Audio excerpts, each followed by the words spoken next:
Bom dia, gente. Tudo bem com vocês? Então, na verdade, isso não é bem uma aula do EBD, mas eu estou mais aqui nesse vídeo para poder explicar como é que vai funcionar as próximas aulas, com essa questão do coronavírus e de não ter culto e a gente não se reunir na EBD. Algumas coisas vão mudar e então essa semana ainda a gente estava meio perdido em relação ao que a gente ia fazer. E a igreja decidiu que não ia ter EBD. Então a gente estava pensando em algumas alternativas para poder continuar mandando o conteúdo da EBD sem necessariamente a gente se reunir. Então o que a gente pensou?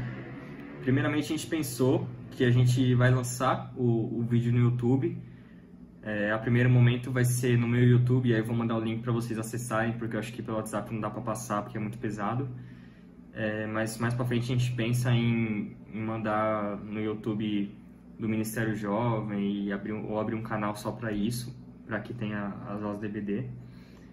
Vão ser aulas mais curtas, então o plano é fazer coisas de no máximo 30 minutos, estourando 30 e poucos minutinhos, para ficar mais tranquilo para vocês assistirem. Essa aula de hoje é algo meio que mais improvisado, então provavelmente as aulas vão ser eu e o Rodrigo ao mesmo tempo, para ficar algo mais dinâmico, e também ele tem uma câmera mesmo, com tripé e tudo mais, dá pra gente fazer algo menos amador e caseiro como que tá sendo hoje. Então o plano hoje não é nem ter uma aula de EBD em si, porque a gente ainda tá vendo como que a gente vai fazer isso, mas o plano era dar essas informações iniciais para vocês de como vai funcionar daqui para frente. Mas a nível de conteúdo, tem algo que a gente achou na necessidade de passar para vocês, que é algo que a gente tem visto muito nas redes sociais nessa semana, que é o grande debate que está acontecendo sobre fechar a igreja ou não fechar a igreja. Já tem, na verdade, até algumas semanas acontecido isso, quando começou toda essa história de ter que parar, a Socrates começou a parar de dar aula e tudo mais, e começou na internet essa questão de se a igreja deveria fechar ou ela não deveria fechar. Muitos falam que se a igreja fica aberta, é algo completamente irresponsável, é algo imprudente. Mas tem pessoas que acham que se a igreja fecha, é uma falta de fé na proteção divina, uma falta de fé na cura divina. Então eu separei aqui 4 pontos rapidinho, só para a gente analisar e interpretar da melhor forma do que fazer no momento desse de epidemia, de pandemia e de todas essas coisas que tem acontecido no mundo.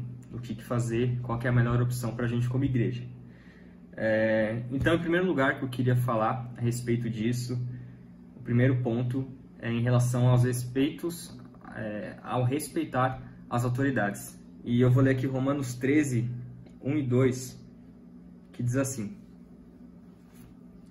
todos devem sujeitar-se às autoridades, pois toda autoridade vem de Deus, e aqueles que ocupam cargos de autoridade foram ali colocados por Ele. Portanto, quem se rebela contra a autoridade, se rebela contra o Deus que a instituiu e será punido.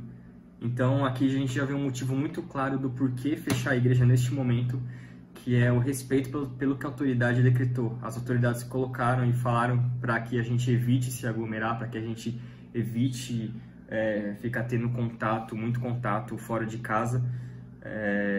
Só que muita gente vai argumentar com 2 argumentos possíveis. Primeiro, um fato bíblico claro, que é a questão dos jovens na Babilônia. Então, Sadraque, Mesaque, Abednego e até mesmo o próprio Daniel. Muitas pessoas nas redes sociais têm falado que mas quando esses 4 jovens, na verdade, estiveram lá na Babilônia, eles não respeitaram o decreto do rei. O decreto do rei falava que cada vez que tocasse os instrumentos musicais lá, a harpa, a cítara, os tambores e tudo mais, era para eles se ajoelharem, se curvarem em adoração à estátua do rei, para adorar o rei. E esses jovens, eles foram lá e desobedeceram às regras das autoridades. E um outro ponto é em Atos 5:29, que eu vou ler aqui, que é uma passagem de Pedro, que Atos 5:29, ele diz assim: Pedro e os apóstolos responderam: devemos obedecer a Deus antes de qualquer autoridade humana. Então aqui, se a gente for olhar essas duas passagens, tanto do Antigo Testamento quanto essa do Novo Testamento, a gente pode pensar que tem contradição na Bíblia. Então, ou seja, é para respeitar as autoridades ou não? E a resposta é, a gente tem que analisar o contexto do que estava acontecendo. No caso dos 4 jovens, o decreto do rei era para fazer algo que era explicitamente contra a vontade de Deus. A lei mosaica era muito clara a respeito de não adorar, não se curvar a outros deuses, de ter uma adoração voltada totalmente centrada em Deus. Então, se eles fizessem isso, eles estariam completamente, diretamente desobedecendo uma ordem divina. Então, nesse contexto, valia mais a pena obedecer à ordem de Deus. O mesmo caso aqui foi em relação a Pedro e os apóstolos. Eles estavam sendo presos aqui porque eles estavam pregando o evangelho, ensinando a respeito de Cristo. Então, eles estavam sendo presos por conta disso. E aí, Pedro e os apóstolos falam que o que importa é obedecer a Deus do que obedecer às leis humanas, do que obedecer aos homens. E o que acontece nesses dois contextos? Eles estariam infringindo regras claras que Deus tinha dado a eles. Então, os jovens na Babilônia estariam desobedecendo a Deus em relação à privacidade do culto a Deus, somente a Deus, unicamente a Deus. E os apóstolos e Pedro estariam contra o ensinamento de Cristo de pregar o evangelho a toda criatura, algo que Jesus deixou bem claro para que eles fizessem. Agora, o congregar, ele é algo que a gente pode considerar como uma autoridade, um mandamento bíblico? Aí a resposta depende. Em Hebreus 10, Hebreus ele vai falar, não deixem de congregar como é o costume de algumas pessoas. Então a Bíblia deixa claro para a gente não deixar de congregar. A questão no Novo Testamento, o que significa congregar? Será que congregar é necessariamente ir num culto público? É se reunir com 300, 500 pessoas e adorar a Deus em público?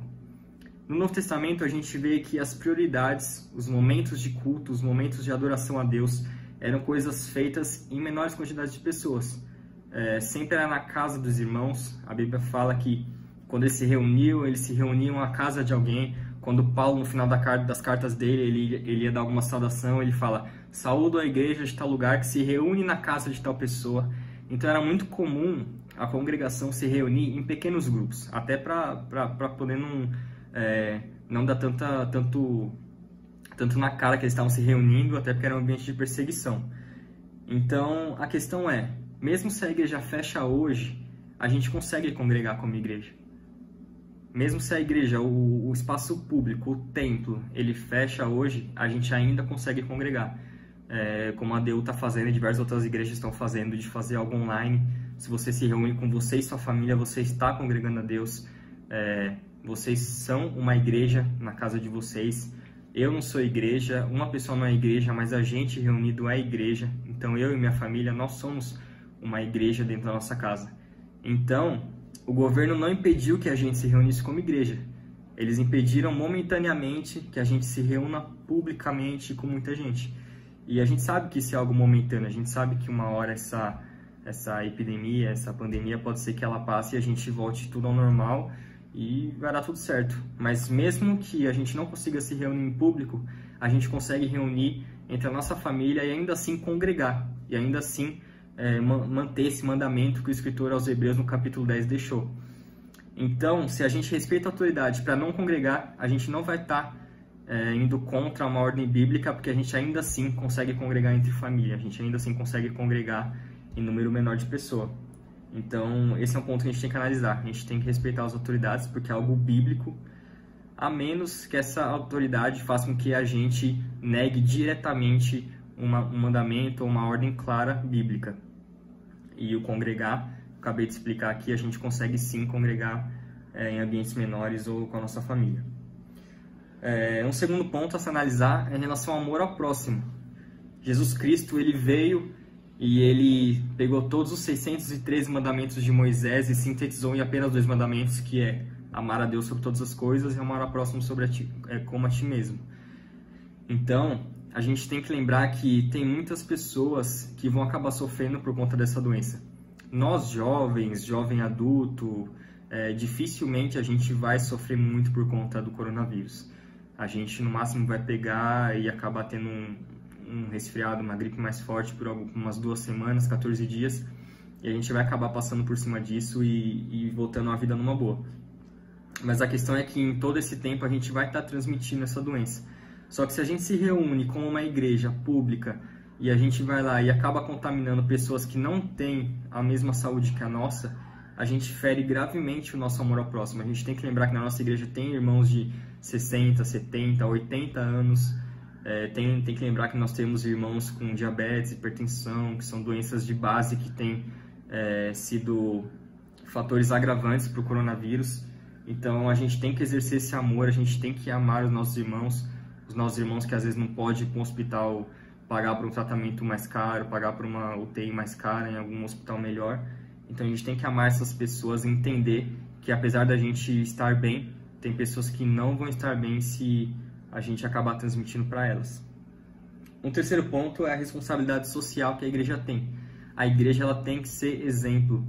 E a gente tem visto muito nas redes sociais pessoas até zoando a igreja, porque tem pastor aí que não quer fechar as igrejas, tem pastor que fala que vai manter o culto, e isso tem dado o que falar nas redes sociais. E a gente está esquecendo de ser sal na terra e luz no mundo. Jesus deixou bem claro que a gente devia fazer a diferença no mundo e por meio do nosso exemplo. Então a igreja tem que ser a primeira pessoa, a primeira instituição a fechar as portas e falar: a gente vai respeitar outras autoridades, a gente vai respeitar o que a Organização Mundial de Saúde tem recomendado para que a gente sirva como um exemplo social, para que as pessoas olhem para a igreja e vejam que nós somos pessoas sensatas e prudentes, muito além do que outras igrejas têm mostrado por meio do fanatismo e da religiosidade. E um quarto ponto, e o mais importante, que muita gente tem falado a respeito disso, de que se a gente não fecha a igreja, a gente não tem fé em Deus. A Bíblia fala que nenhuma praga vai chegar à nossa tenda, a Bíblia fala que 1000 cairão ao meu lado, 10.000 no outro lado, e a gente não vai ser atingido. Então, se a gente fecha a igreja, a gente não confia em Deus. Muita gente falando também que antigamente os apóstolos iam lá e curavam as pessoas, e hoje a gente fica com medo de qualquer doença e fecha a igreja. E esse argumento é um argumento muito interessante que o próprio diabo usou, né? Em Mateus 4, uma passagem bem conhecida, Mateus 4, dos 5 ao 7, está escrito assim: Então o diabo levou a cidade santa até o ponto mais alto do templo e disse: Se você é o filho de Deus, salte daqui, pois as escrituras dizem: Ele ordenará aos seus anjos que o protejam, eles o sustentarão com as mãos, para que não machuque o pé em alguma pedra. Jesus respondeu: As escrituras também dizem: Não ponha à prova o Senhor seu Deus. Então a gente tem que lembrar disso. O próprio diabo chegou para Jesus e falou: Jesus, tá na Bíblia, está escrito que os anjos vão te proteger, para que você não tropece em nenhuma pedra. Então por que você não se joga aqui do alto desse monte? Por que você não se joga daqui? Porque os anjos de Deus vão te proteger. Isso é uma promessa bíblica, não tem como Deus prometer e não cumprir. E Jesus fala que isso é tentar a Deus. Ele fala para o diabo que para a gente não colocar o Senhor à prova. Então, se a gente quer continuar indo no culto, porque a gente fala que porque a nossa fé em Deus tem que ser maior que o coronavírus, a nossa fé na proteção divina, nas promessas bíblicas tem que ser maior do que o coronavírus, a gente está completamente sendo imprudente e a gente está colocando Deus à prova. Deus não tem obrigação nenhuma de proteger a gente se a gente estiver lá fazendo alguma besteira. Deus não tem nenhuma obrigação de fazer isso. O homem tem sua responsabilidade pelos seus atos, a gente é responsável moral pelas nossas atitudes, então a gente tem que ser prudente e não colocar o Senhor à prova. Se a gente tem a chance de se proteger e de evitar que a gente tenha problema, esse é um método que Deus também usa para nos proteger e para poder guardar a sua igreja, se assim for da vontade dele, se assim for da maneira que ele quiser. Hoje é bem mais rapidinho, é só para falar esses 4 pontos principais que a gente tem que lembrar em relação a fechar a igreja ou não, e principalmente por que a gente deve fechar a igreja neste momento. A gente tem que respeitar as autoridades, a gente tem que amar o próximo, a gente tem que ser exemplo e ter a responsabilidade social como igreja, e a gente não deve tentar a Deus, a gente deve usar a nossa fé para a salvação, usar a nossa fé em Deus, sabendo que Ele faz o que Ele quer, segundo a vontade dEle, mas a gente não pode tentar a Deus e insistir num erro e acabar ficando desprotegido para que a promessa de Deus bíblica se cumpra. Então, basicamente é isso, gente. Era isso que eu queria falar com vocês. É mais um teste mesmo, é algo mais simples e a gente pretende nas próximas aulas sim se reunir, eu e o Rodrigo, a gente faz algo mais dinâmico, a gente pretende sim usar a televisão para mostrar slide como a gente fazia na igreja. Então a gente pretende sim fazer coisas mais aprimoradas e mais legais para vocês. Essa primeira aula foi mais só para explicar como vai funcionar daqui para frente e para dar esses 4 pontinhos rapidinho sobre algo que tem acontecido muito na internet ultimamente. E é isso, espero que tenha sido útil para vocês, que Deus abençoe vocês. E em breve, semana que vem, a gente volta com mais detalhes e algum tema novo aí para vocês.